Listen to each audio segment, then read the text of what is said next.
kommer inte rycka mindre under färd om jag säger så.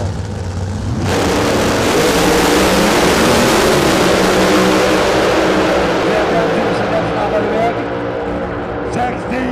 6-10, 376,57.